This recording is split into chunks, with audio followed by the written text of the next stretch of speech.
Hello, I'm David Hughes. Welcome to Your Perfect Body, the podcast of the Esoteric Teaching Community.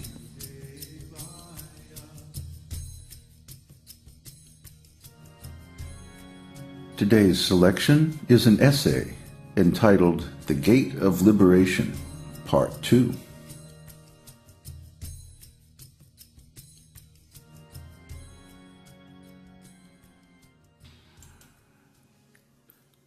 In Bhagavad-gita, Krishna is advising Arjuna.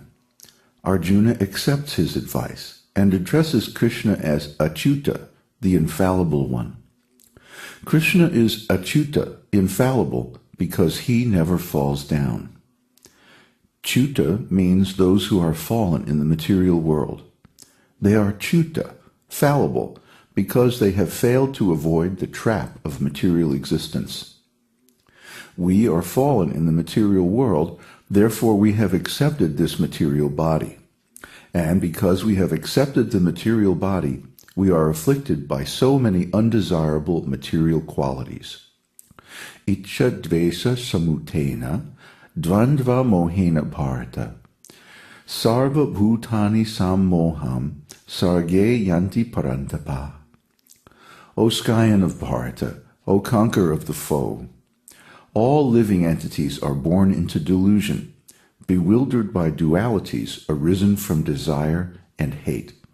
Bhagavad-gita 7:27. Iccha means desire, and dvesha means envy, hate. Iccha dvesha samutena. When we become envious of Krishna and we want to enjoy this material world, then we come to this material creation. But because we are constitutionally not enjoyers, but servitors, we cannot satisfy our desires. Therefore, we become envious, spiteful, and hateful. And because of this, the material world is a hellish place of suffering and death. So all of us in this material world, having material bodies, from Lord Brahma down to the ant, are required to enjoy or suffer the resultant action of karma. It's stated in the esoteric teaching, Yas tvindra gopam atavendra maho svakarma bandhanurupa phalabhajanamattanoti karmani nirdahati kintu chabhakti bhajam govindam adipurusham tamaham bhajami. He impartially ordains for each living entity the due enjoyment of the fruits of their activities, for all those who walk in the path of work in accordance with the chain of their previously performed works, no less in the case of the tiny Indra Gopa germ than in that of Indra, king of the Devas.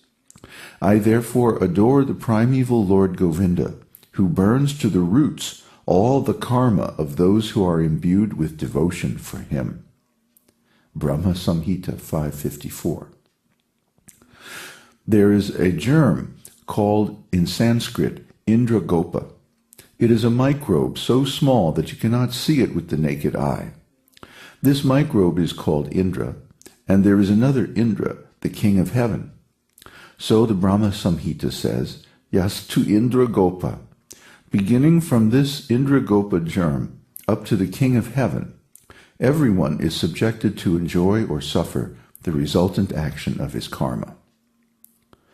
By the resultant action of karma, material cause and effect, one jiva soul has become the king of heaven, and by karma, another jiva soul has become a microscopic Indra Gopa.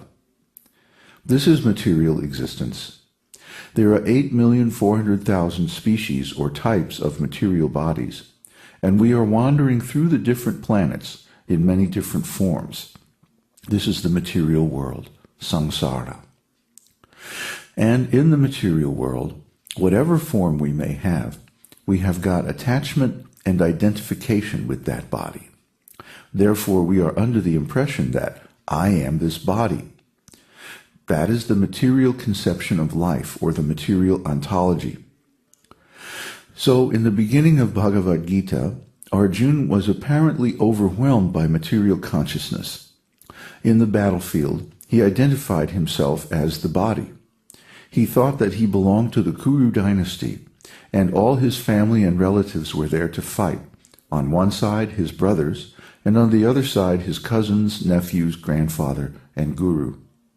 He became very much disturbed that I have to kill the other side, my cousins and my nephews, my grandfather? No, Krishna, I cannot. This is impossible. I shall not fight. So he refused to fight, and this set the stage for Krishna to speak Bhagavad-gita. Arjuna played the part of a conditioned soul under the impression that he is the material body.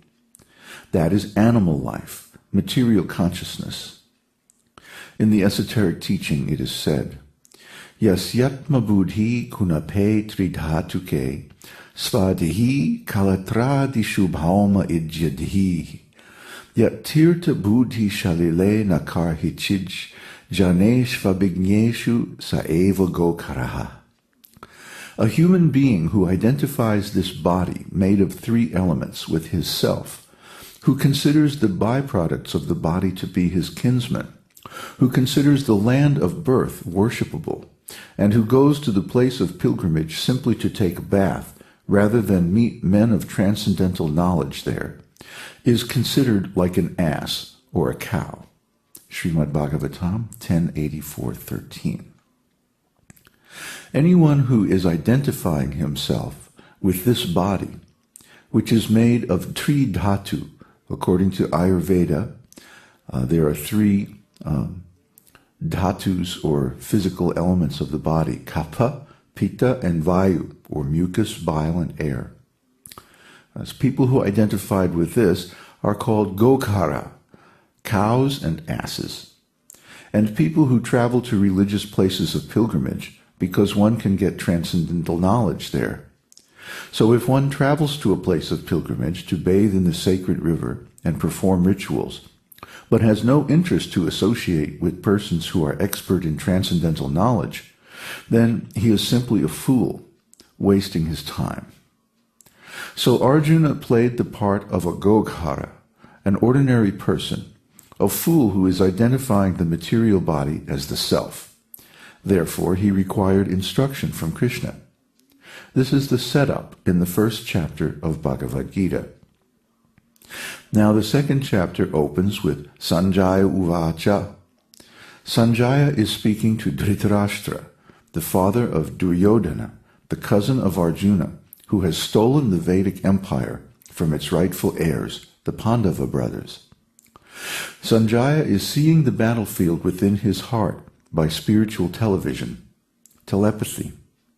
Dhritarashtra was blind, but his secretary Sanjaya was narrating the activities in the battlefield to him. In the beginning of Bhagavad-gita, Dhritarashtra inquired from Sanjaya, Dharma kshetre kurukshetre samaveta yuyutsavaha mamaka pandavaschaiva kim akurvata Sanjaya. O Sanjaya, after my sons and the sons of Pandu assembled in the place of pilgrimage at Kurukshetra, desiring to fight, what did they do? Bhagavad-gita 1.1. King Akurvata Sanjaya, what did they do, Sanjaya? Sometimes Bhagavad-gita is misinterpreted that the battlefield of Kurukshetra, Dharmakshetra, Kurukshetra, means this body. The exoteric teaching does not misinterpret in that way. We are presenting Bhagavad-gita as it is. We do not change the meaning by our whimsical imagination or concoction. We do not interpret the words of Bhagavad-gita according to our own desire. Actually, from a literary or philosophical point of view, interpretation is required only when things are not clear. In a court of law, for example, when the terms of the law are not very clear in the particular case, the lawyers try to interpret the law before the judge, and he passes a verdict. In the same way, amongst learned scholars, interpretation is required only when the original text is ambiguous. But interpretation is unnecessary when things are clear. Just like there is no need of a light to see the sun. The sun is self-effulgent. Similarly, Bhagavad-gita is perfectly clear and self-effulgent. Kurukshetra is an actual place in northwestern India where traditionally the Kuru kings would go to perform religious sacrifices. So there is no need of interpretation. This misinterpretation has kept